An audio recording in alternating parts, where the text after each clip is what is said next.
va avoir des échanges entre Maya et Aliou, et ensuite il y aura du temps pour les questions. Donc n'hésitez pas à noter vos questions. Et puis Maya, je ne la présente pas, vous la connaissez. Alors la première question, c'est de commencer par définir, Ali, qu'est-ce que l'interculturalité? Est-ce qu'il y a plusieurs modèles? Alors, déjà la définition en soi, elle n'est pas facile à mettre en place, puisque d'abord c'est un concept qui est... alors on l'utilise beaucoup dans l'espace public, dans les universités, etc. Mais c'est un concept très jeune, finalement. Il a une soixantaine d'années. Il n'est même pas né en France, il vient des pays anglo-saxons. Dans les universités anglo-saxonnes, c'est normal parce que ce sont des sociétés multiculturelles. Et là-bas, l'interculturel, très très vite, c'était un champ, c'était un paradigme de recherche, mais il s'est transformé très vite en action sociale. Notamment au Canada, par exemple, par rapport justement aux communautés qui sont reconnues comme communautés étrangères. Alors, il est venu en France il y a un certain nombre d'années aussi, il y a une trentaine d'années, travaillant aussi comme un paradigme de recherche. Il est en soi comme un laboratoire. Nous exerçons un petit peu une forme de pensée, de voir à quoi on peut le rattacher en termes d'action. Alors, le truchement de l'inter, le préfixe de l'inter est très important parce que c'est celui qui fait la déconstruction de l'idée de culture. Pendant très longtemps, nous vivons dans nos sociétés contemporaines, l'idée que nous avions la culture de l'autre. Il est en dialogue avec notre culture. Le dialogue des cultures, qui est d'ailleurs un concept des conseils de l'Europe. Mais on s'est rendu compte que culture avec culture, ça fait monolithique plus un autre paradigme monolithique. Mais que l'idée de la dynamique, de quelque chose qui est en action, en mouvement, n'y était pas. Et ce n'est pas pour autant qu'on a le mot interculturel que tout de suite on l'a traduit dans l'action. Là encore, on est en train de réfléchir et de voir comment justement, et c'est la raison pour laquelle j'ai accepté votre invitation et je vous en remercie, comment est-ce que des actions sur le terrain s'approprient sans rentrer dans des schémas universitaires, académiques, scientifiques, peut-être inconsciemment ou subconsciemment, pratiquent l'idée de l'interculturalité, c'est-à-dire cette approche dynamique en mouvement, quelque chose en action, et que ça ne reste pas simplement, comme beaucoup le disent d'ailleurs, un signifiant flottant.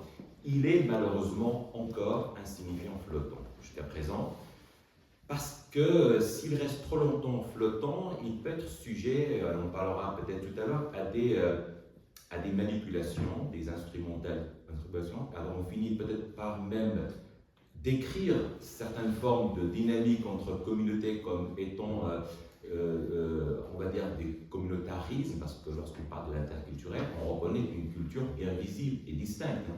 Elle a ses périmètres, elle a sa culture, elle a ses valeurs, etc. Donc là aussi, il y a des manipulations. Alors il se trouve que dans le contexte français, lorsque le terme est arrivé, et peut-être qu'on va le développer encore davantage tout à l'heure, il est percuté avec, je dirais, d'autres, ce ne sont pas des projets de société, mais ce sont simplement des choses que nous vivons dans notre trajectoire en tant que pays. Alors la question de l'immigration, par exemple, c'est un élément important qui vient percuter cet élément de l'interculturel. Il y a l'héritage colonial, très important. Et puis il y a ce qu'on entend du matin au soir aussi, la question de la laïcité. Alors ces éléments, déjà eux-mêmes, ils sont plus ou moins bien définis. Ils rencontrent un concept que nous avons hérité, que nous avons importé des universités anglo-saxonnes et que nous essayons de lui donner une dimension d'action sur le terrain. Et bien vous voyez quand même, oui, la chose n'est pas encore stabilisée pour l'instant, je dirais. Merci pour cette explication. Alors Maya, je pense qu'on peut dire que Lyoud est un lieu d'interculturalité, on peut l'observer, on l'a vu tout à l'heure dans les chiffres. Lyoud l'encourage et s'attache à la rendre possible. Est-ce que tu peux nous expliquer comment?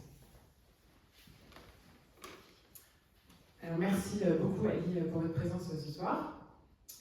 Effectivement, le projet interculturel il est assez intrinsèque à la création de Lyoud. J'aime bien l'idée de sans trop réfléchir, on y va. Je crois que c'est vraiment ça qui s'est passé dans Lyoud. Mais j'ai quand même essayé et que c'est vraiment notre mission, aujourd'hui, et on se le dit, en tout cas moi je le pense vraiment tous les jours, d'accompagner vraiment les rencontres entre cultures, que ce soit entre les bénévoles et les Youners, entre les Youners eux-mêmes, parfois même entre bénévoles, tout en transmettant les codes socio-professionnels de la société française. C'est vraiment ça notre mission. Et j'ai essayé d'un petit peu lister les façons de faire qui étaient les nôtres pour soutenir un petit peu cette mission. Et chez Youn, par exemple, c'est vraiment important d'accorder de la qualité dans l'accueil partout.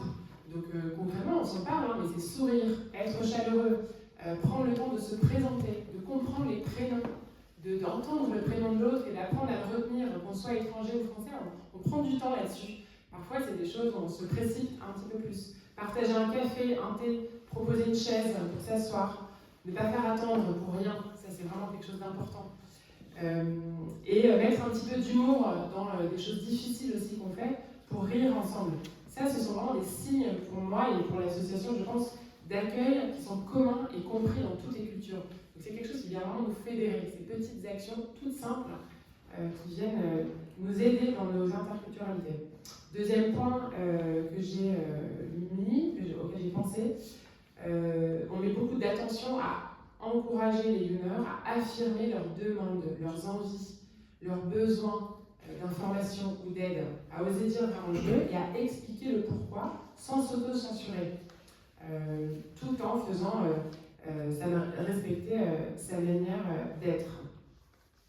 Un autre élément pour une manière de faire vivre cette interculturalité, c'est comment, dans l'action même de conseil et d'accompagnement, on fait expérimenter les codes de l'organisation et de la gestion du temps ou de l'organisation du travail en France. Youn est elle-même une forme d'institution et il faut s'inscrire, il faut signer, et on a un rendez-vous. Et donc toutes ces petites choses finalement sont autant de mises en pratique pour nous et de codes à transmettre où on va faire un pas de côté parce qu'il y a plein de gens qui arrivent en retard, il y a plein de gens qui ne viennent pas alors qu'ils se sont inscrits ou qui viennent alors qu'ils ne se sont pas inscrits. Donc comment on fait pour continuer d'être ouvert, accueillant et efficace aussi pour chacun et pour les groupes qu'on accueille? C'est vraiment les sujets qui nous occupent beaucoup pour toujours faire un pas de côté et faire en sorte que tout le monde se sente accueilli, même s'il peut y avoir des petits chocs interculturels, eh ben on prend du temps à les expliquer. Je dis souvent par exemple, quand quelqu'un vient et qui n'est pas inscrit, on lui dit en fait ça nous aiderait que tu t'inscrives. Pour autant, ok, il y a de la place, tu peux venir et s'il n'y a pas de place, on est vraiment désolé, mais là ça ne va pas le faire. Tout en cherchant à accueillir et à respecter les contraintes des uns et des autres, on essaye aussi de faire respecter les contraintes de l'organisation et ainsi de montrer comment ça se passe aussi dans le monde de l'entreprise. Quand on arrive en retard, par exemple, ça ne le fait pas, quoi. Donc on essaie d'être un petit sas d'expérimentation pour appréhender cette interculturel au travail.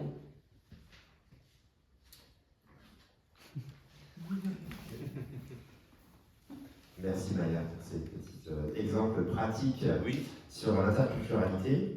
Alors Ali, vous avez défini l'interculturalité, pour moi ça ressemble un peu à un idéal de modèle social. Je voudrais maintenant qu'on discute un peu de la pratique. En fait, en France, jusqu'à récemment, on parlait de l'assimilation des personnes étrangères. Donc, ce mot assimilation, c'est pas tellement dans la reconnaissance de la culture de l'autre. Est-ce que vous pouvez nous partager un petit peu les enjeux en France, sociopolitiques et autour de ce sujet? Alors, c'est vrai, c'est très bien en tout cas ce que dit Maya, parce que ça traduit les actions justement, comment on décline l'interculturel, et ça, je suis vraiment très impressionné de voir les explications de tout à l'heure. Alors, autant dire tout de suite que l'interculturel, ce sont les politiques qui sont maintenant appropriées très vite la chose. Pourquoi? Parce que l'interculturel, une fois en France, il a croisé le chemin d'un autre idéal. Comme vous dites, c'est un idéal, c'est un horizon. Les sociétés interculturelles sont des sociétés qui s'acheminent vers cet idéal-là. Il a croisé ce qu'on appelle l'universalisme, donc républicain. Cet universalisme qui est d'ailleurs consubstantiel avec l'idée de la Déclaration des droits de l'homme, qui est en 1789, et la Troisième République tout de suite, en 1870-1980, elle va justement mobiliser les principes de cette cet universalisme. C'est avec cet universalisme d'ailleurs qu'on a imposé la scolarité en France, c'est très important de le dire. C'est aussi au nom de cet universalisme qu'on a séparé justement l'idée du religieux, l'idée laïque, hein, c'était même avant la loi de 1905, déjà en 1882 d'ailleurs, c'était avant 1905. C'est au nom, alors c'est un peu le paradoxe aussi, de cet universalisme qu'on a alimenté toute une réflexion intellectuelle, politique de la démarche coloniale. On a aussi montré l'image d'une France généreuse, d'une France émancipatrice, civilisatrice aussi, et qu'on estimait peut-être que l'humanité de l'autre n'était pas achevée, et qu'il nous revient, nous, en tant que civilisation, comme modèle politique, social, au nom de cet universalisme, de finir l'humanité de l'autre en lui inculquant un certain nombre d'éléments liés à la civilisation occidentale. Bon. C'est exactement ce principe-là qui est toujours en cours aujourd'hui et qui fait que, on en parlera encore tout à l'heure, c'est que lorsqu'on accueille une personne d'origine étrangère, on a quelque chose, un substrat peut-être dans notre imaginaire que c'est pas une histoire finie. Donc on l'accueille avec l'idée peut-être comme une infra-humanité, quelque chose un peu inférieur peut-être. Alors ça nous échappe peut-être ça, hein, dans la démarche, ça nous échappe. Encore plus lorsque la personne elle arrive dans des conditions de difficulté, une trajectoire de vie semée parfois de tragédies, pas pour tous, heureusement, mais en tout cas le fait de quitter chez soi, c'est pas si évident que ça. Et donc, j'ai l'impression que cette interculturalité, en soi, ce n'est plus un modèle, il devient un projet politique. Il est articulé à l'idée, par exemple, de l'immigration, comment il faut la limiter, la contrôler, l'encadrer, mais on ne parle pas de l'accompagner. Il est même articulé, comme je disais tout à l'heure, par rapport à la question de la laïcité. Et il devient un élément différentiel. Il perd son sens. Le plus important, c'est que le préfixe inter ne joue plus aucun rôle là-dedans. Alors, lorsqu'on transpose la même situation dans les pays, par exemple anglo-saxons, qui eux, avaient déjà l'idée de l'interculturel, ils sont critiquables aussi. Hein. Enfin, notre rôle, en tout cas, en tant que chercheur, il faut regarder les choses, il faut les constater, il faut apporter une démarche critique. Alors, ils ont de l'interculturalité. J'ai la chance de voyager dans les pays anglo-saxons, notamment au Canada, aux États-Unis, et le Canada encore plus, parce que c'est inscrit dans la Constitution. Et je vois qu'il n'y a pas d'interculturalité. Il y a de la coexistence de communautés en parallèle, voilà, les unes à côté des autres. Mais ils sont contents de cela. Ils sont contents de cela parce qu'il n'y a rien qui vient percuter, si vous voulez, il n'y a aucun élément politique qui vient stigmatiser une communauté en face de l'autre. L'accueil des étrangers, comme vous le savez, il se fait sur un autre modèle. Ce sont des sociétés hautement électives et sélectives, parce qu'on coche quand même des cases avant d'être admis dans des sociétés, notamment par exemple au Canada. Oui, parce qu'ils anticipent des aléas par rapport à cette mobilité-là. Toujours est-il, l'interculturel comme projet, je dirais, de société, n'est pas encore, il est en devenir. Voilà. Il n'est pas fini, il n'est pas achevé. Ce que je crains, moi, personnellement, c'est que le jour où il sera fini, il sera déjà dénaturé. Il l'est déjà dénaturé. C'est pour ça que je reviens un petit peu à ce que je disais tout à l'heure, et j'insiste là-dessus, je souligne cet élément, c'est que tant que le concept ou la notion n'est pas approprié, travaillé dans un champ d'action bien encadré, avec un protocole, eh bien, elle restera une notion flottante. Et d'où justement l'idée d'un certain nombre, en tout cas de masters. On a beaucoup de masters, on a créé depuis les 20 dernières années, je crois qu'on est en France, à presque une centaine de masters, un petit peu dans les universités, qui forment dans le domaine de l'interculturel. Nos étudiants aiment beaucoup choisir ce qu'on appelle la communication interculturelle, parce qu'ils estiment, et je les comprends, ce sont encore mes propres étudiants, qu'ils ne se sont pas suffisamment outillés de comment justement faire la rencontre avec l'autre, accueillir l'autre dans ce qu'il raconte, dans sa parole, dans son récit, dans son narratif, dans sa trajectoire. Je souligne juste une chose, c'est que je les comprends. À l'université, on essaie un petit peu de voir comment pallier cela, parce que l'interculturalité, un élément que j'ai omis de souligner, il est né dans des départements de psychologie dans les pays anglo-saxons. Je parlais tout à l'heure avec une de vos collègues, elle est partie, parce qu'elle était pressée, Marie, une bénévole. Je lui posais la question, est-ce qu'elle se sent équipée, carapacée entre guillemets, pour accueillir la parole de l'autre, surtout la parole en souffrance. Bon, elle m'a répondu en tout cas. Mais j'ai envie de dire que les interculturalistes aux États-Unis, au Canada, c'est des gens qui sont formés dans les départements de psychologie. Quand elle a quitté le département de psychologie, le département qu'il a reçu, c'est le département de la communication. Parce qu'on a estimé qu'il faut, parce qu'il y a la question de la parole, très important. L'élément linguistique, c'est essentiel. C'est une pierre angulaire dans la question de l'interculturalité. Ce sont des choses qui piègent l'idée, ça ne la garde pas dans le concept. Voilà, cette question de la langue aussi. Alors en France, il n'est rattaché à rien. Toutes les disciplines s'en occupent, la théologie, LEA, on entend interculturel de partout, ça devient un ornement presque esthétique. Et c'est ça ma crainte, encore une fois.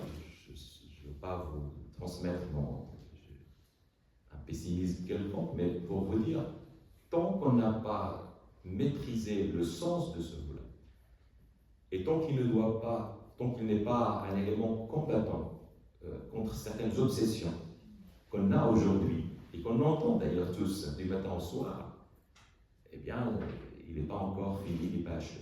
L'action que Youn mène sur le terrain et d'autres associations, eh bien, il faut qu'elle soit généralisée, il faut que ce soit d'une utilité publique, je pense. Merci beaucoup. Je suis assez d'accord là-dessus.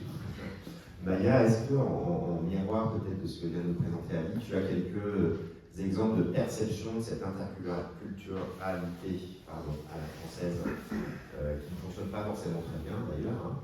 Voilà, des exemples que tu as vus des leaders. Merci. Alors je trouve que ce serait vraiment super intéressant d'entendre l'avis des lueurs qui sont ici dans la salle. Peut-être qu'après, vous pourriez nous partager votre avis, votre vision. Moi, là, je vais vous livrer ce que je ressens après toutes ces années d'activité et de rencontres interculturelles. Mais ce que je vois, c'est que c'est vraiment une énorme difficulté de s'intégrer et de s'adapter quand on est étranger en France aujourd'hui, et que la France n'aide pas, vraiment. Parmi les freins, on parle beaucoup d'intégration professionnelle, donc au-delà des histoires des diplômes et de la langue, enfin, tous ces freins un peu classiques qu'on répète tout le temps, je trouve qu'il y en a vraiment un qu'on ne dit pas assez, et moi j'aime beaucoup le dire. Donc, c'est le fait que les personnes étrangères, le fait de changer de pays, de venir d'ailleurs, et là on traverse une période de transition identitaire et culturelle, et qu'on doit négocier à l'intérieur de soi, ou avec même son entourage, ses proches, parfois ceux qui sont restés au pays, entre qu'est-ce que je garde de ma culture, qu'est-ce que je ne garde pas, qu'est-ce que je prends de la nouvelle culture, et quel mix finalement je compose pour essayer de rester moi-même. Et ça, c'est vraiment une négociation qui se fait parfois de façon très... parfois pas consciente, parfois consciente, parfois de façon douloureuse, parfois de façon plus facile. Dans tous les cas, c'est vraiment un long parcours. Et il y a parfois des histoires très douloureuses qui se passent à travers ces négociations. Donc c'est dur. Et ce que je vois aussi, et ce que je trouve aberrant en fait, c'est que la France, par sa façon d'agir, donc quand je dis la France, c'est les institutions, pas une association comme Youn, pas vous là, mais je déplore qu'on soit peut-être encore trop peu nombreux, et j'aimerais bien qu'on en embarque encore beaucoup plus. Mais la France, elle pousse au communautarisme, pour moi. Alors, quand bien même elle dit que c'est pas bien de rester entre soi, et qu'il ne faut pas faire ça, et qu'il faut absolument, en fait, dans les actions, aujourd'hui, c'est beaucoup plus facile pour une personne étrangère qui arrive en France de s'appuyer sur sa communauté d'origine qui va vraiment l'accueillir et qui va lui passer les codes pour gagner du temps Et c'est pas du temps de confort, c'est du temps de survie. C'est comment je survis au jour le jour pour comprendre cette nouvelle société et avoir des premiers appuis et me sentir quand même pas complètement étranger et en parlant un peu ma langue, en mangeant un petit peu comme dans mon pays et me sentir un peu chez moi alors qu'en fait je suis pas du tout chez moi. Et donc c'est normal, hein, et même dans les modèles d'acculturation ou d'intégration, c'est normal de s'appuyer sur sa culture d'origine et sur sa communauté. C'est nécessaire même, c'est vital. L'enjeu pour moi, c'est vraiment comment ça évolue sur le long terme. Si la société française, si une personne étrangère ne rencontre pas des portes qui s'ouvrent, alors c'est normal aussi qu'une personne reste dans la communauté d'origine. C'est beaucoup plus sécurisé. Le problème, c'est que en restant pas en lien finalement avec la société d'accueil, moi je vois des personnes abandonner des ambitions personnelles et individuelles. Je pensais venir avec ça. En fait, j'ai plus l'énergie, j'ai rencontré trop de portes fermées et j'ai plus envie de me battre et j'ai plus envie d'être dans la rencontre de l'autre. Et je vais rester avec ce que j'ai et je vais moins chercher de lien avec la société d'accueil. Donc pourquoi la France pousse au communautarisme? Moi, c'est un constat tout bête, hein, et parfois je suis tellement étonnée de voir à quel point c'est bête, mais c'est juste parce qu'elle ne dit pas comment ça marche. Et je crois que c'est ce qu'on essaie de faire dans Youn, c'est vraiment de montrer où est la porte d'entrée, et puis après où est le couloir, et où sont les pièces de la maison.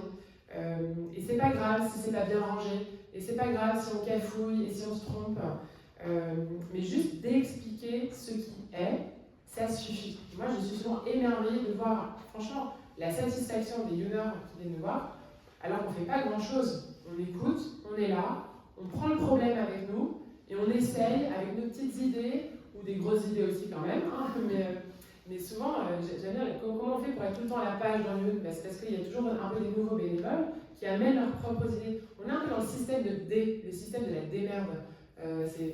C'est vraiment l'idée qu'on aurait tous les uns les autres pour s'en sortir, on se la donne en fait. On se montre le chemin. Et je me dis, mais si on faisait tout ça en fait, hein, si tout le monde en France osait montrer la porte et le couloir, ce serait tellement plus facile. Aujourd'hui, moi je constate vraiment que c'est schizophrénique, en tout cas pour les personnes étrangères, et qu'arrive un point où elles ne comprennent plus si elles sont bienvenues ou si elles sont rejetées. Et du coup, ça accentue leur méfiance, la peur du français, ou alors un sentiment d'hypocrisie ou de société à deux vitesses. Et ben, il y a ce qu'il faut pour les Français et puis il y a pour les autres. Et donc, je trouve, et c'est dur, hein, ça demande beaucoup d'énergie, mais comment, à nos sociétés d'accueil, donc là, je ne parle pas aux personnes étrangères, je parle vraiment à ceux qui sont là depuis longtemps, hein, peut-être, ou les personnes françaises ou qui ont des appuis solides en France, qui comprennent bien comment ça marche, de redoubler d'efforts dans l'accueil, dans la conviction et dans l'énergie à mettre pour casser les idées reçues que les personnes étrangères ont sur les Français, parce qu'au final, il y en a des personnes étrangères qui ont des idées reçues sur les Français, et c'est normal, vu les difficultés et les portes fermées qu'elles ont rencontrées, mais du coup, il faut encore plus essayer de leur dire, c'est pas tout le monde qui est comme ça, si toi tu oses encore entrer en lien et ne pas t'effacer pour le coup, cette fois-ci, et dire vraiment ce que toi tu veux, ce que tu exiges parfois, ce que tu demandes, et à travailler dans ton intérêt, alors il y a encore des belles probabilités d'échanges interculturels et de vraies rencontres égalitaires dans les pouvoirs aussi d'agir. Voilà. Mais c'est vrai que c'est difficile de continuer de mettre de l'énergie quand des personnes ont été rejetées. Voilà. C'est un vrai travail.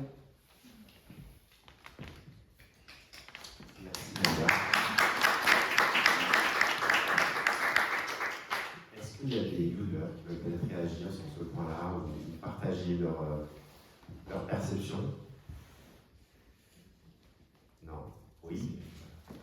Je suis francophone, comme vous constatez, originaire de la Côte d'Ivoire.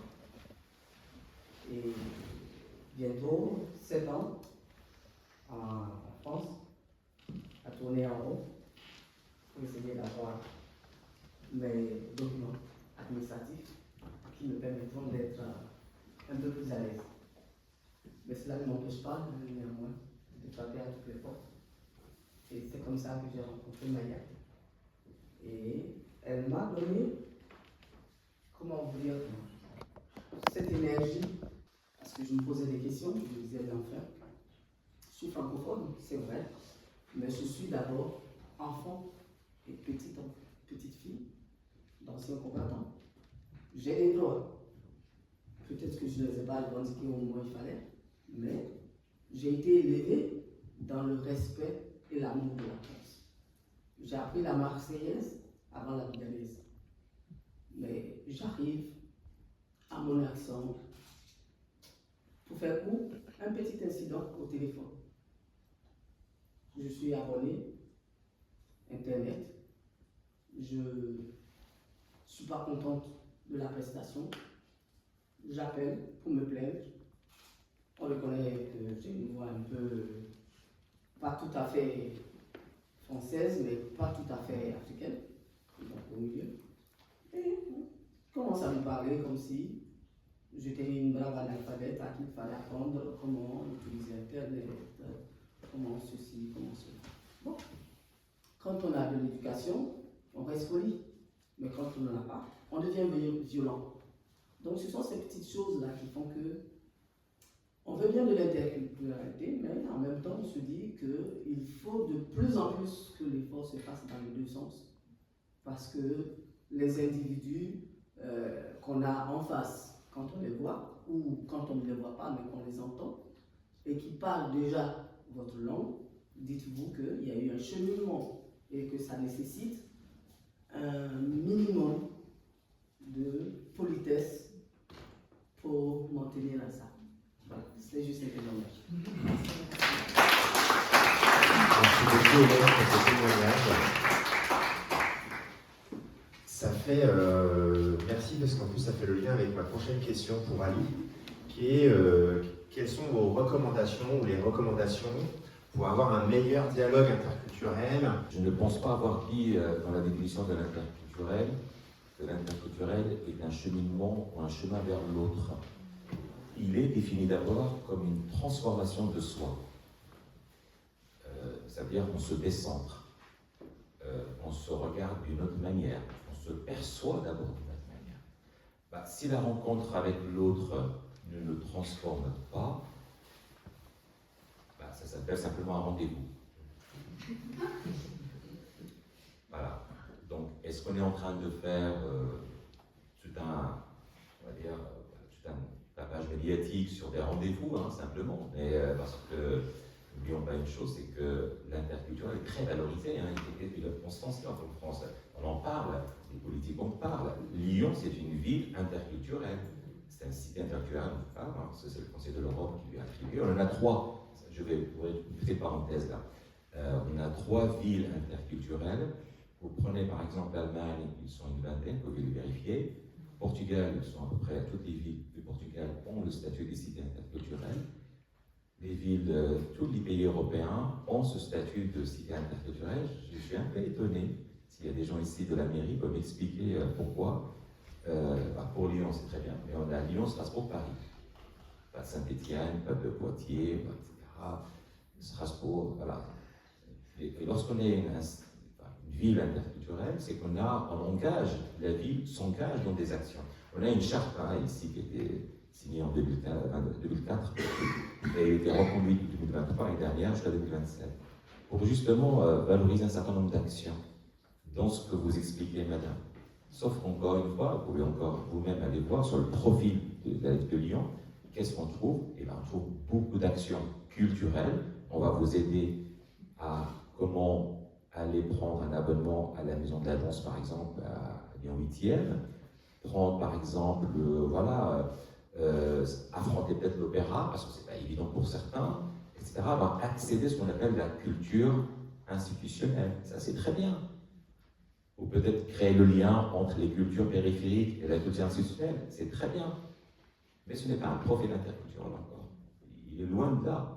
Donc, voilà, ce sont en tout cas, je crois, des remarques qu'on peut faire sur notre société. Et lorsque on parle de quelqu'un qui a immigré, traversé la frontière ou les frontières, on a un accueil en France, d'ailleurs pas seulement en France, malheureusement, on a un accueil technique de la personne.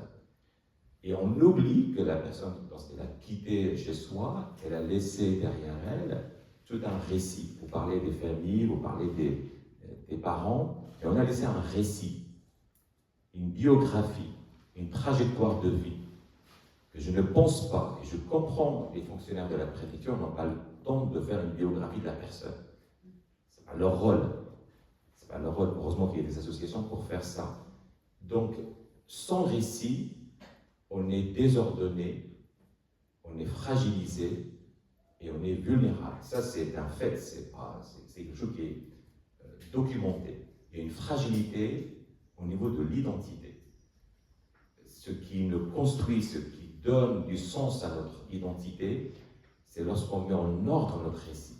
Les gens qui sont autochtones, qui sont nés en France, ont beaucoup moins de difficultés. Ceux qui ont traversé selon les conditions des frontières, le savent, l'expérimentent. Et ça leur échappe. On a juste un élément, il faut quand même le signaler, c'est que les migrations, de plus en plus, on a des gens cultivés, on a des gens diplômés, on a des gens hautement diplômés, et un élément essentiel, on a des gens qui maîtrisent de plus en plus la langue des pays d'accueil. Donc normalement, on devrait avoir moins de problèmes, justement, à accueillir le récit de l'autre ou aider à ce que l'autre puisse rapatrier le récit qu'il a laissé de l'autre côté. Vous parlez de l'appartenance, eh bien oui, on va dire la communauté ou l'appartenance vient pallier, si vous voulez, ce manque de l'identité. Voilà, on se colle à celui qui vient du même pays que nous, où il a à peu près la même trajectoire, c'est normal. On parle du communautarisme, c'est un fantasme. Il n'existe pas parce que il faut qu'on se méfie, parce que le communautarisme est une perception. Ce n'est pas un fait en soi. C'est une perception.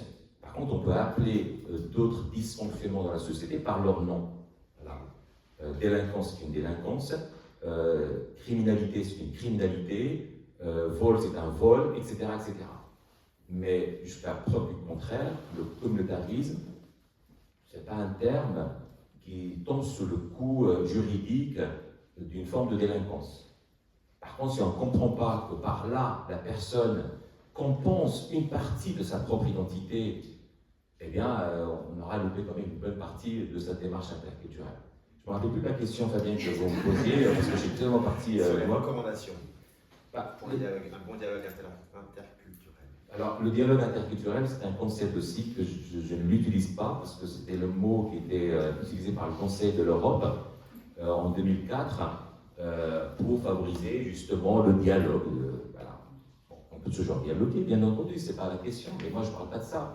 Moi je parle de comment justement articuler les récits de vie. On a une forme d'infériorité, je parle de l'infra-humanité, une forme d'infériorité lorsque je suis sans récit, je suis nu. Ça, il faut vraiment l'imaginer comme ça, c'est-à-dire mon récit n'est pas reconnu. Pour faire d'une personne d'origine immigrée une figure sociale légitime, ben, il faut qu'elle soit dans une approche holistique, avec toute ma biographie valorisée et légitimée, de mes parents, de mes grands-parents, qui ne parlent pas la langue, avec leurs coutumes, avec leur religion, avec leur tout. C'est ça. Et qu'on n'installe pas une forme de déni d'une partie de l'identité de l'autre. Ça va très loin, l'interculturalité. Attention, hein. C'est pour cela que ça fait peur. On appréhende un petit peu ça. Parce qu'on est dans une politique du chiffre, bien entendu, parce que l'immigration, c'est combien on a admis, combien ils sont partis, combien ils sont revenus. Donc on a le culte du chiffre. Qu'on oublie au-dessous de cela, il y a quand même de l'humain. Et ça, c'est le plus important. Alors, la recommandation que je fais, je ne pense pas qu'on peut faire, quand on est chercheur, malheureusement, voilà, c'est le terme qui s'applique sur nous. On fait beaucoup de recherches. Et qu'on essaie un peu de comprendre les tenants, les aboutissants, par exemple, de certains concepts et notions. Moi, j'ai beaucoup parlé avec Maya et on a partagé des choses dans peut-être plus de l'ordre de la conviction que de la réflexion. Et je suis convaincu que la valorisation d'un héritage qui est resté de l'autre côté, qu'on essaie de l'accueillir en même temps que l'humain, peut mettre en place peut-être une forme d'interculturalité bienveillante. C'est-à-dire, eh bien, il faut peut-être aussi connaître l'autre, d'où est-ce qu'il vient, quelle est sa culture, de quoi elle est constituée cette culture, qu'est-ce qu'ils font qu'est-ce qu'elle fait que cette culture peut être en opposition avec la mienne peut-être, ou avec le pays d'accueil. Et pourquoi est-ce qu'on ne montrerait pas peut-être un événement commun? Pourquoi est-ce qu'on n'essaierait pas justement d'articuler les histoires, des destins qui ne sont pas forcément communs historiquement, mais qu'on peut justement chercher des éléments de coïncidence entre ces cultures-là? Ça se fait parce que avant d'enseigner ici en France, j'enseignais dans les écoles en Angleterre, voilà, pour finir mes études. Et je voyais dans les écoles primaires, par exemple, ils avaient un calendrier sur les murs, et le calendrier faisait état des jours fériés de toutes les communautés qui sont présentes. Alors, on dirait en France, on ne peut pas le faire. Oui, je suis d'accord avec vous, mais je vous donne juste un exemple. Et donc, chaque semaine, on avait un événement, pas forcément religieux, culturel, auquel les enfants participent. Et puis, l'enfant vient habillé sur la tradition, et il explique, ou elle explique, avec leurs propres mots, à échelle des petits-enfants. Et puis, ça crée quelque chose. C'est un calendrier visible, et que je trouve ce partage des récits par le calendrier, alors ça, ce sont plutôt les 3e, 4e générations, et même plus. Et pourtant, on est encore en mémoire des choses. Parce que je crois que si on reste un petit peu comme ça dans le déni de l'autre, qu'est-ce qu'on installe? On installe plutôt du ressentiment. Et c'est très, très documenté. Ce paradoxe, cette ambivalence, Amado Levinsky, c'est une psychologue qui dit des choses incroyables. Comment est-ce que vous voulez... Des gens qui viennent en France, ils n'arrêtent pas de critiquer. C'est un paradoxe. Ils choisissent de venir dans un pays et en plus ils critiquent le pays. Et bien ce paradoxe-là, il vient du fait qu'on a un ressentiment. On a peut-être un idéal et cet idéal-là, il est percuté par une frustration qui fait naître un ressentiment. Mais il ne faut pas beaucoup de choses pour faire justement de ces personnes des figures sociales à la fois bienveillantes et légitimes. Merci beaucoup.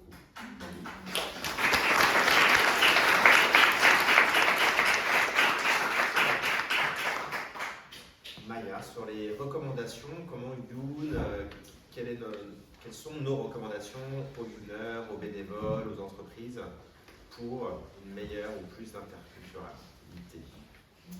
Alors déjà, en fait, je me rends compte avec les années qui passent quand même, on a vraiment commencé par travailler avec et pour les personnes étrangères, mais de plus en plus, c'est comme si on faisait glisser ou étaler un petit peu toute l'action de Youn vers les entreprises, on en a pas mal parlé aujourd'hui, mais aussi les bénévoles.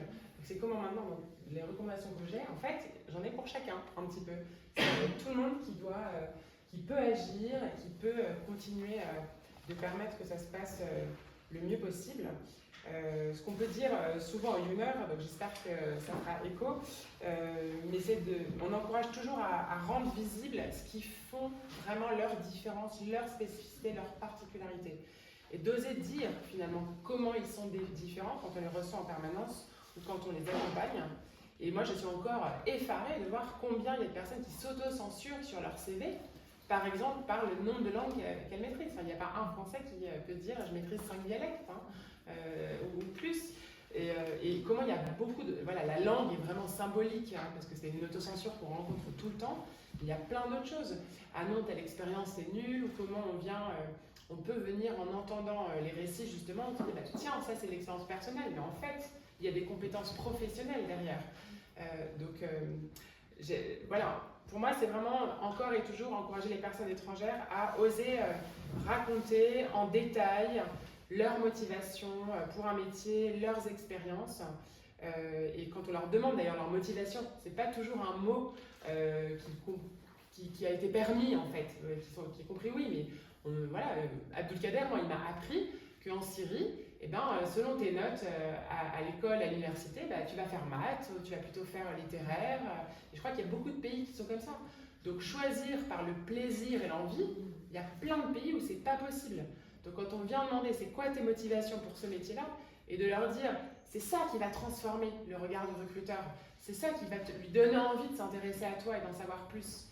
Souvent au début il y a beaucoup d'abord, mais c'est intime quand même ce que tu me demandes. Oula, mais même moi je sais pas trop en fait pourquoi ça me motive. Et donc voilà, moi je dis il faut dire 30 pourquoi d'abord. On leur demande pourquoi et pourquoi et pourquoi, et après et c'est incroyable quand il y a la confiance qui s'installe, comment ils nous sortent des motivations, mais c'est, moi je dis, à faire fondre n'importe quel recruteur en fait. Et c'est tellement beau quand on les entend dire pourquoi ils ont envie d'aider des personnes âgées par exemple, pas forcément des métiers qui vont être plébiscités par les Français, l'aide aux personnes âgées. Et pour autant, quand on entend les motivations qui viennent du cœur, c'est vraiment hyper convaincant. Donc moi c'est ça que la recommandation que j'aurais encore et toujours pour les Youners, c'est de raconter, d'oser dire le pourquoi et les expériences dans le détail pour que tout le monde reconnaisse leurs valeurs et puisse du coup entrer en coopération avec ces personnes. Après, si je change un petit peu de cible quand même, c'est dans le fonctionnement même de notre association, on l'expérimente tous les jours. Au sein de l'équipe, on est toujours un petit peu différent. On vient d'accueillir Bruno, on apprend à travailler ensemble. Oui, les associations, on a un fort turnover quand même. Donc chaque année, il y a des nouvelles personnes. On va bientôt encore en accueillir d'autres. Donc c'est ça, c'est un travail qui nous éclaire pour l'action même qu'on fait et d'oser se connaître, apprendre, se découvrir dans nos différences et toujours construire encore des façons de travailler ensemble et qui nous inspirent pour continuer de faire ce qu'on fait dans le travail justement. Qu'est-ce qu'on continue c'est une recommandation, en tout cas c'est une façon qu'on a de fonctionner aujourd'hui pour être bénévole, pour être accompagnant. On vient questionner l'expérience de l'interculturalité. On ne peut pas être accompagnant dans l'une, je suis désolée si vraiment on n'est pas dans cette dynamique d'ouverture. Donc voilà, c'est un prérequis, voilà, c'est une compétence qu'on vient entendre en tout cas, et avec tout le potentiel de développement qu'elle peut avoir. Mais c'est des choses... on est accompagné par des gens qui savent, qui connaissent, en tout cas, qui ont expérimenté par eux-mêmes, qui se sont laissés transformer, voilà, qui ont à un moment été touchés et transformés. Ça, c'est vraiment clé pour l'action bénévole ou accompagnante.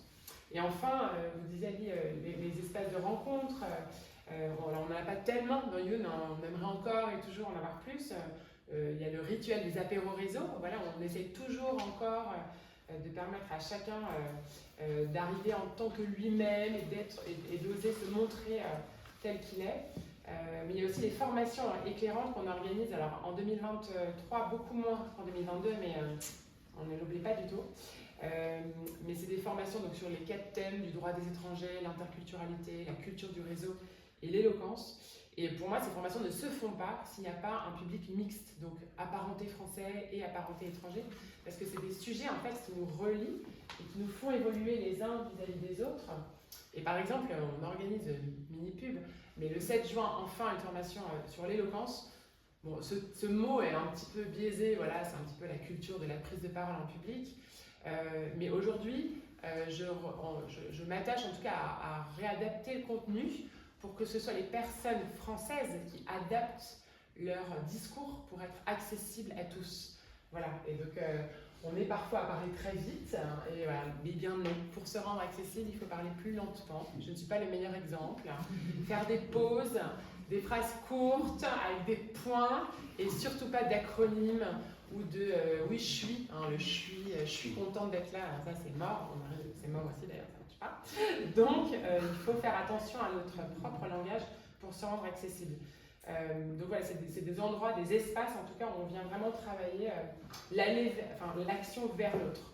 Et c'est peut-être un peu, voilà, dans cette, elle vient un petit peu ma petite conclusion, mais que ce soit donc pour les bénévoles, que ce soit pour les professionnels du travail, donc les entreprises qu'on conseille et qu'on accompagne, ma recommandation, et je crois que nous partageons quand même beaucoup, c'est d'oser dire les choses et de le dire avec clarté, précision et sans tabou et sans non-dit.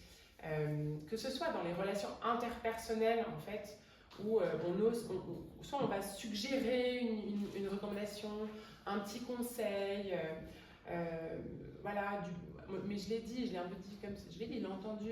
Non, on affirme clairement. La recommandation, c'est vraiment d'arrêter de tourner autour du pot, justement. Il faut un peu du courage, en fait, de dire les choses quand on les ressent difficilement, et affirmer une opinion, dire ce qui est en train de se passer. Alors certains me comprennent en ce moment, d'autres ne me comprennent pas, mais je vous le dis, j'en suis consciente. Là, maintenant, tout de suite, j'en suis consciente, j'en suis désolée, je fais de mon mieux, et on va continuer. Et toi, qu'est-ce que tu en penses?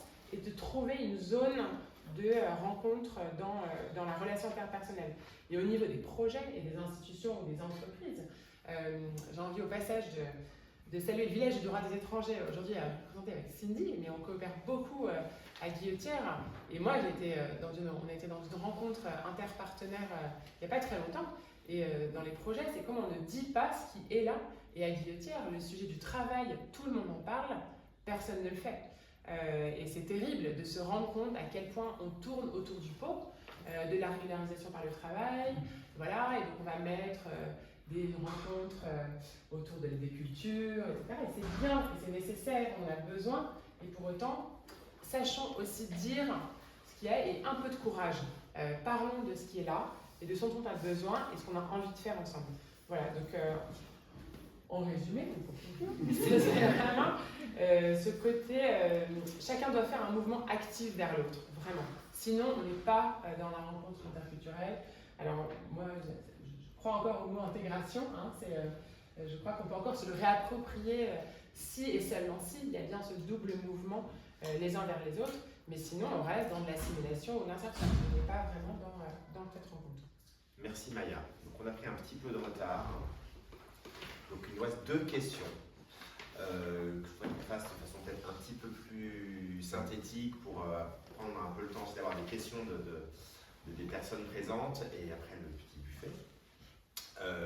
Ali, la dernière question qu'on voulait avoir avec vous, c'était sur le travail social et en quoi, comme on fait chez Youn et d'autres associations et d'autres acteurs, en quoi il est nécessaire, utile sur l'interculturalité. Je pense que là, Maya a bien exposé les choses, hein, donc je ne vais pas peut-être ajouter plus par rapport à cet aspect-là, mais à vous écouter, j'ai envie de dire que l'interculturel, ce n'est ni une discipline, ni une science, ce n'est pas un département, c'est un savoir-être. Donc c'est pour cela qu'on peut parler des gens qui ont une intelligence interculturelle plus qu'une compétence.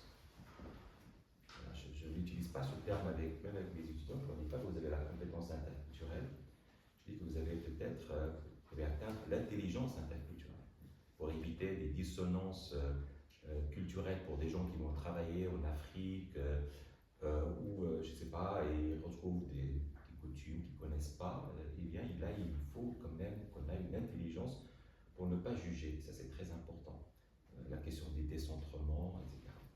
Donc, moi, je ne peux que peut-être saluer ce qui se fait déjà, peut-être juste ajouter 2 éléments, je ne vais pas trop les exposer, trop les expliquer parce que c'est un peu complexe à développer. Il y a 2 paramètres qui posent question pour toute personne qui quitte son territoire d'origine pour aller sur un autre territoire. Il y a la dimension du temps et de l'espace. La dimension du temps est un élément essentiel, notamment par rapport à l'interculturalité, parce que nous n'avons pas le rapport au temps de la même manière. Le temps, vous le savez, il est culturel. Et bien, il faut venir. Cette idée m'est venue parce que vous parlez tout à l'heure de Maya, des gens qui viennent peut-être en retard ou qui viennent après, etc. Le rapport au temps est un rapport très culturel. Donc c'est un élément qu'il faut avant que la personne, c'est un défi, avant que la personne ne s'insère justement dans une temporalité qu'elle ne maîtrisait pas. Je ne dis pas simplement qu'elle est négligente, qu'elle a un retard, c'est simplement la temporalité d'une manière très générale, parce que, il ne faut pas oublier aussi que les gens, lorsqu'ils quittent un point de départ, c'est comme si un calendrier qui démarre. L'année grégorienne, c'est là ça commence. Ça fait 2 ans, ça fait 3 ans, ça fait 4 ans, ça fait 5 ans. C'est comme s'il y a un nouveau départ. Voilà. Ça, c'est un élément important qui est très... Il y a beaucoup de gens qui travaillent dessus et qu'on voit en quoi il vient peut-être modifier un comportement de quelqu'un qui n'est pas issu de la société où il vit. Et puis, il y a l'autre élément, c'est l'espace. Et là, l'idée m'est venue par rapport au fait que vous leur faisiez des ateliers de l'éloquence, par exemple. Ben oui, parce que l'espace public européen est un espace éminemment lié à l'agir communicationnel. Si on ne communique pas, vous êtes hors espace. Il y a des pays qui n'ont pas d'espace public, ça va vous choquer, ils ne l'ont pas.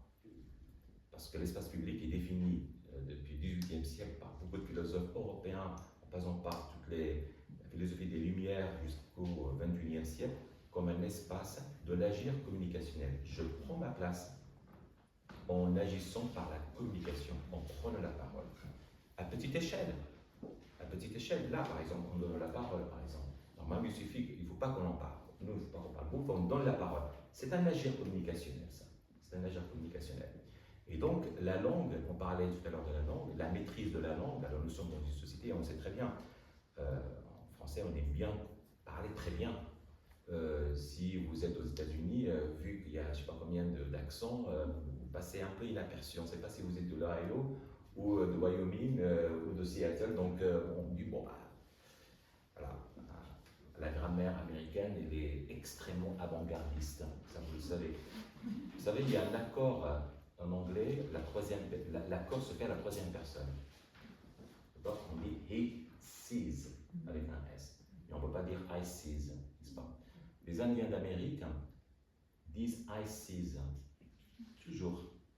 Un grammairien qui s'appelle Noam Chomsky, très connu, d'ailleurs il est encore vivant, certains d'entre vous peut-être ont entendu parler de ce monsieur, grammairien d'abord, il a validé cette forme qui était considérée comme un mistake, une erreur, une faute, pas du tout. C'est un native speaker, ça veut dire c'est un autochtone, donc il parle comme il veut. Tant qu'on le comprend, c'est la réception qui compte, hein. C'était très développé chez eux. Vous le comprenez? Oui. Et bien dans ce cas-là, c'est pas une erreur, c'est pas une faute. Donc il dit I see, vous le comprenez. En France, on aime bien dire attendez, vous avez fait une erreur. Et pourtant, on l'a compris. Donc cette question de la langue, me semble, c'est la clé aussi pour s'insérer dans l'espace public. Il faut visibiliser ces gens, il faut les faire rentrer dans l'espace, il faut qu'ils se l'approprient par l'agir communicationnel. Après vient l'agir économique, après vient l'agir peut-être politique, et ainsi de suite. Et puis, on parlait avec Maya il n'y a pas très longtemps, et je dis parfois, après, il y a des agirs qui sont beaucoup plus compliqués, beaucoup plus complexes. Un agir esthétique, c'est des gens qui finissent par écrire aussi des textes romanesques, des pièces de théâtre, ils participent à la vie intellectuelle. Normalement, l'idéal de l'interculture, c'est celui-ci. Il faut leur donner tous les moyens pour que cette personne participe à mon récit, à ma modernité, à mon esthétisme, et que ça se confond comme ça. Voilà. Vous voyez le chemin, il est un petit peu encore long, je crois. Un petit peu, pas beaucoup. Pour rester optimiste. Merci beaucoup, Ali. Et Maya, pour terminer, peut-être de façon synthétique, pour avoir le temps de prendre un peu des questions des personnes dans la salle, pour résumer un peu comment Youn, au travers des actions, agit pour tenter d'atteindre cette interculturalité dans le travail. Du coup, pour pas m'égarer, je vais regarder mes notes, d'accord? Mais je pense qu'on s'attache vraiment à avoir des actions un petit peu pour chaque partie prenante de l'action de Youn. Donc, par rapport au Youner, on essaie toujours d'être dans cette intention de transférer le pouvoir d'agir. Même qu'une personne vienne une fois ou 10 fois, on ne sait pas si elle va revenir. Et donc, c'est comment, à chaque fois, on se dit, est-ce qu'elle peut continuer seule dans la maîtrise et dans la capacité, du coup, à garder le pouvoir sur sa vie, à développer sa compréhension, sa capacité à choisir, à décider de façon consciente et éclairée. Voilà, on est dans... c'est pas la système, hein, voilà, si jamais il faut vraiment mettre en opposé, c'est comment chacun est acteur et est capable. Et donc nous, dans la façon de conseiller et d'accompagner, on est là un temps, mais on n'est pas là tout le temps, et donc la personne reste libre de décider pour elle. Ça, c'est vraiment quelque chose de fondamental chez nous. Comment est-ce qu'on agit encore c'est aussi le fait de mettre en lien les personnes étrangères avec des personnes françaises et de montrer des styles de vie en France. Moi, j'aime beaucoup prendre l'exemple des duos copilote-Youner, parce qu'il y a vraiment une relation qui se tisse sur le long terme. Et finalement, une personne étrangère qui a accès à une vie privée en France, qui est comme ceci, et puis d'autres seront comme cela. C'est pas grave, l'important c'est d'y avoir accès et d'avoir une représentation pour se dire « Ah oui, tiens, elle est comme ça, mais moi je peux être comme ça alors, en opposition ou en similitude. » En tout cas, d'avoir accès à ces histoires-là. Donc c'est aussi une façon de transmettre finalement des façons d'être et de permettre le choix en fait, de suggérer des possibles, de montrer des possibles. Sur le facteur temps, et donc ça j'y tiens beaucoup, et donc de vous écouter Alice, ça me fait repenser un petit peu la baseline de Youn. Moi j'ai beaucoup hésité à mettre accélérateur de l'intégration professionnelle des personnes étrangères, parce que pour plein de start-up, là on entend la start-up nation, il faut accélérer, il faut aller vite et on peut casser. Je me suis dit, mais zut, si tout le monde pense comme ça, on va être mal vu. Et alors j'ai vu vraiment beaucoup dans Youn, on prend le temps d'aller vite. Et donc si jamais il faut aller sur le plus petit dénominateur commun de la vitesse, ce sera celle du Youner. Et donc en fait, c'est un vrai sujet, la vitesse dans le conseil et dans l'accompagnement. Est-ce qu'on saute des étapes ou pas? C'est un sujet qu'on travaille tous les jours, que ce soit dans les accompagnements de 6 mois ou dans les conseils juste une seule fois. On va tout le temps être dans cette adaptation de là il faut aller vite, là on ralentit parce qu'on a besoin de se comprendre. Et l'enjeu est ça, c'est de ne jamais se perdre en chemin l'un et l'autre. Donc toujours de s'adapter à la vitesse de l'acteur principal et donc des personnes étrangères ou d'origine étrangère. Et parfois c'est bon d'aller lentement, parfois c'est même elles qui ont le plus de mal à le comprendre, qu'en faisant plus lentement, alors on a plus de résultats. Donc ça, ce rapport au temps et à la vitesse, c'est très fort et c'est un choix aussi de tenir à distance, vous parlez dans nos échanges, l'urgence que nous imposent les institutionnels ou la société. L'urgence d'avoir des résultats, l'urgence de trouver vite un travail. Mais si ce n'est pas un travail que j'aime, ou si c'est un travail dans les mauvaises conditions, est-ce que c'est un bon travail? Est-ce qu'on a envie d'œuvrer à ça? Pas forcément. Donc c'est l'idée de, oui, vous avez des attentes de résultats. Nous, on a des attentes d'avancer en sécurité et de pouvoir continuer d'exister demain et après-demain. Et donc, on ne le fait pas au détriment des personnes. Donc ça, ce rapport, voilà, on choisit de protéger finalement la vitesse ressentie par les humains. Et c'est vraiment ça qui nous guide, je pense. Voilà un petit peu pour les précautions, en tout cas, pour être dans ces soucis d'interculturalité. Je sens que ça fait longtemps. Mais quand même, auprès des bénévoles, j'ai envie de dire, et de la société d'accueil, en tout cas, on passe énormément de temps, je pense, d'énergie, ou les accompagnants, à ajuster nos postures, nos attitudes, à comment guider dans l'ouverture. On a beau savoir une fois, on ne sait pas forcément 2 fois ou 3 fois. Donc après chaque service, un petit peu les permanences, les ateliers, on a des échanges de pratiques, on a des temps d'échange entre nous pour se dire, bah, tiens, qu'est-ce que ça nous a fait? Est-ce que j'ai bien agi? Est-ce que je me suis bien comportée? Pour ne pas plaquer ma représentation, mais entendre vraiment le besoin et guider sans dénaturer le plus possible. Donc ça, c'est un vrai travail qui n'est pas facile et il y a beaucoup de courage parmi les bénévoles et les accompagnants que je tiens vraiment à saluer, mais c'est encore et toujours un travail. Et pour les entreprises, bah, c'est cette même recommandation, en tout cas, et intention, mais c'est de recruter en prenant des risques, en fait, d'oser une rencontre sincère et mutuellement épanouissante, qui va du coup bien au-delà du CV. C'est d'oser recruter sur les savoir-être, sur l'envie d'apprendre, l'énergie, l'engagement. Et c'est pas juste là maintenant tout de suite pour signer. Non, c'est de se laisser traverser par l'autre. Et on n'a pas tout de suite les bonnes réponses avant de vivre cette rencontre et cette traversée. Donc c'est assez génial de voir un moment les responsables voilà, poser les stylos et se laisser toucher et se dire bon, ok, on ne sait pas trop ce que ça va être la suite, mais on va l'écrire ensemble. Donc voilà, sur les histoires de l'intelligence relationnelle, super, merci. Ça ne me dit pas le mot compétence interculturelle, mais voilà, c'est aussi des choses qu'on transmet par l'action chez Youn, mais c'est un vrai jeu d'équilibriste, hein, on peut se dire. Et moi je trouve que si on y joue tous, en tout cas c'est un jeu où tout le monde gagne de façon égale sur le long terme. Donc on a vraiment tous intérêt à jouer à ce jeu de l'équilibre interculturel. Merci Maya. Est-ce que je voudrais qu'on prenne le temps quand même de prendre 1 ou 2 questions s'il y en a dans l'Assemblée. Après on pourra continuer de discuter autour du buffet. Et multilingue, multiculturel, avec ses langues régionales, et qui a eu cette volonté. Moi, je pense que c'est un conditionnement. Je ne pense pas que ce soit par malveillance ou vraiment conscientiser cette notion de l'assimilation culturelle comme une condition de la réussite sociale et scolaire qui a été imposée il n'y a pas si longtemps que ça en France, en fait, en réduisant toutes les langues régionales et les cultures régionales pour l'unité de la nation. Et on traîne ça depuis simplement la moitié du XXe siècle, hein, parce que c'est pas si récent. On a encore des grands-parents, arrière-grands-parents qui peuvent parler d'autres langues, qui ont d'autres cultures.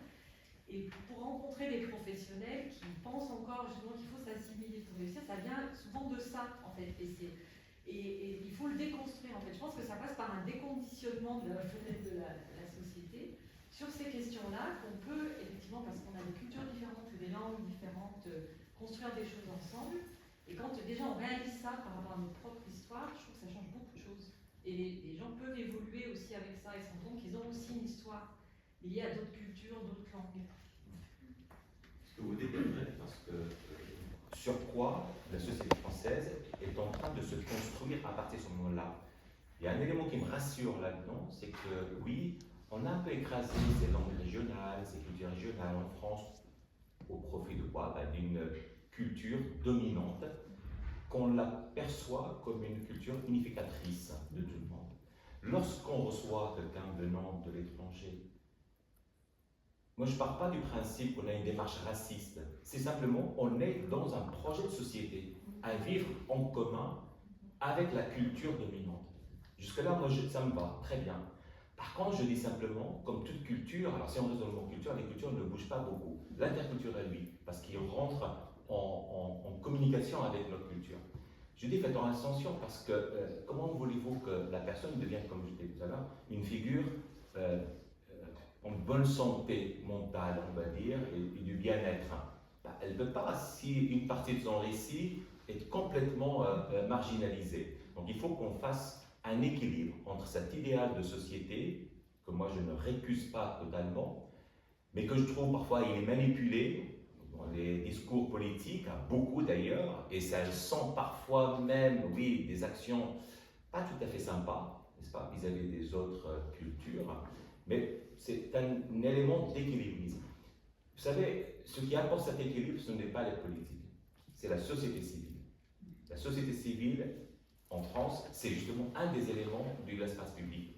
On n'a pas beaucoup de sociétés civiles dans les espaces au-delà de, on va dire, de l'Europe, pour plein de raisons, mais les sociétés civiles, les associations, les acteurs, les ONG, tout ce qu'on veut, les fondations, jouent ce rôle-là. Donc peut-être qu'on ne peut pas être totalement pessimiste, les choses changeront. Mais l'échelle du changement, il est tout de même pas mesuré de la même manière que pour n'importe quelle autre action. Voilà, pour répondre rapidement, mais ce n'est pas une réponse, mais partager votre réflexion. Merci. Est-ce qu'il y a une dernière question ou remarque? Non. J'aimerais bien réagir aussi, vous remercier pour ce débat qui est très interpellant. Et puis surtout parler de déni de l'autre. Je ne sais plus à quel moment, mais c'est un peu sorti du contexte. Moi j'ai l'impression que ce n'est pas simplement du déni aujourd'hui, en tout cas au travers de l'actualité qu'on vit, on nous envoie de la peur de l'autre, un petit peu quand même. On est dans une société où plane une certaine incertitude. Est-ce qu'elle est plus incertaine que est-ce que c'est plus incertain que le siècle passé? Je ne sais pas, mais en tout cas, c'est ce qu'on reçoit avec tous les événements géopolitiques que chacun peut entendre, peut comprendre et peut percevoir, ne serait-ce que par les réseaux sociaux, parce que effectivement, ça ne se passe pas à côté de chez nous, mais ça se passe quand même. Et moi, ce que j'observe, enfin, au travers de l'information que je reçois, c'est justement la peur de l'autre. Voilà, on nous envoie, finalement, c'est des cultures qui s'opposent, quoi. C'est comme ça que c'est perçu. Et dans le cheminement que vous avez présenté, que vous avez évoqué sur l'interculturalité, on a compris que c'est un processus qui va être long, semé d'embûches. Et je me pose la question, est-ce que justement ces phénomènes ou ces événements, si ponctuels soient-ils, au niveau géopolitique et même géoclimatique maintenant, parce que c'est une donnée supplémentaire, en quoi ça peut être un accélérateur ou un frein à l'interculturalité. Les sociétés libérales, typiquement, voilà, c'est là où nous sommes tous. Qu'est-ce que c'est qu'une société libérale? C'est une société qui a horreur de l'incertitude. C'est une société qui a très très peur par rapport à ce qu'elle mise comme élément lié au succès, la performance et la maîtrise de l'avenir. L'autre peut être une menace. C'est mesuré par un anthropologue qui s'appelle Hofstede, il est Nederland, donc aux Pays-Bas. C'est un monsieur qui a 95 ans, c'est son fils maintenant qui a pris un peu ce sont des formations qui coûtent très très cher pour faire ça, c'est une mesure, c'est des mesures. Et en France, on a quand même, on a mesuré sur 120 un certain degré de l'incertitude qui est quand même assez élevé. Pas l'incertitude dans le monde de demain, mais l'autre fait partie du demain. Vous voyez ce que je veux dire? Le demain que je ne maîtrise pas, eh ben, je vais le projeter sur l'autre. Il me fait penser à quelque chose que je ne maîtrise pas. Ça, c'est les sociétés libérales, que vous ne retrouvez pas dans les sociétés non libérales. Pour aller jusqu'au bout de la pensée, les sociétés arabo-musulmanes, par exemple, ils ont d'autres choses, mais pas ça. Ça, ils ne le connaissent pas. Ils ne le connaissent pas. Parce que même la langue, ne les structure pas, ne structure pas cette pensée-là. Donc, ce qui fait que nous vivons, effectivement, une espèce de, je dirais, un égoïsme, collectivement parlant. Regardez le drame qui se passe depuis 7 mois. Il n'y a pas un jour, il n'y a pas une heure, il n'y a pas une minute où on ne voit pas des images horribles. Alors, peu importe de quel bord on soit là ou là, on ne va pas faire une géopolitique. Mais ça, on aime bien trop le cacher. Ouais, donc, on l'invisibilise, on monte tel, parce que la société libérale a besoin d'un certain confort. On cultive un peu ça. C'est pour cela qu'on a, excusez-moi, je vais utiliser un terme, peut-être qu'il est chez vous très utilisé, comme le mot, par exemple, coaching, par exemple, le bien-être, voilà, je veux savoir comment je peux faire pour être bien. Même les religions, ils sont transformées en espèce du bien-être, voilà. On a cette obsession que je peux m'améliorer. Alors, si vous mettez la société aussi dans cette démarche, bien entendu, ça ne laisse pas beaucoup de place à l'autre. L'autre, soit il rentre, soit il reste à l'extérieur. Ici, on est à l'extérieur, donc il est menaçant. Et tout autre au pluriel qui vous n'aimez pas ce terme. Voilà, qui se joignent ensemble, eh ben, il nous faut montrer une forme de communauté. On met des mots, par contre. La société libérale, elle a beaucoup de mots. Pour stigmatiser des choses, c'est très facile. Donc voilà, il faut, celui qui connaît ça, il faut jouer le jeu, il n'a pas rentré dans la société, il apprend à parler, il prend sa place dans la société, et je peux vous dire, il peut réussir. Il peut réussir, c'est plus ou moins facile. Mais si on veut garder une part de sa biographie, de sa trajectoire, de son récit, etc., là, il faut peut-être un peu plus de temps pour le faire admettre et pour que cette chose-là ne fasse pas peur. Je crois qu'il y a un petit peu de cette... on dit les personnes sont névrosées, mais moi je dis aussi les sociétés peuvent être névrosées. Névrosées dans le sens de désordre, attention, il n'y a pas de folie, c'est juste qu'il y a un désordre. Et ce désordre-là, il peut être justifié, non, mais il peut être maîtrisé par l'action interculturelle. Il y a beaucoup d'espoir derrière l'interculturel, beaucoup de gens qui travaillent là-dessus. Nous, en France, on a la chance de l'avoir beaucoup testé dans l'éducation nationale, voilà, dans les classes, dans les années 80, avec une collègue, Martina Toda-Préquet, qui travaille beaucoup, c'est une personne maintenant, elle est à la retraite, mais on a beaucoup de ses travaux dans la classe, parce qu'on estimait que c'est une forme de microcosme, la classe, la société, avoir peur de l'autre, on teste des choses, et ça marche. Il suffit simplement de transposer dans la grande société, et là, par contre, ça peine un petit peu. Ça peine, je crois, pour beaucoup de raisons, comme on le sait, il y a des politiques, il y a des enjeux. Je n'ai pas répondu à votre question non plus, mais en tout cas, j'ai accompagné un peu votre réflexion dans ce sens des sociétés libérales. Merci beaucoup, Ali.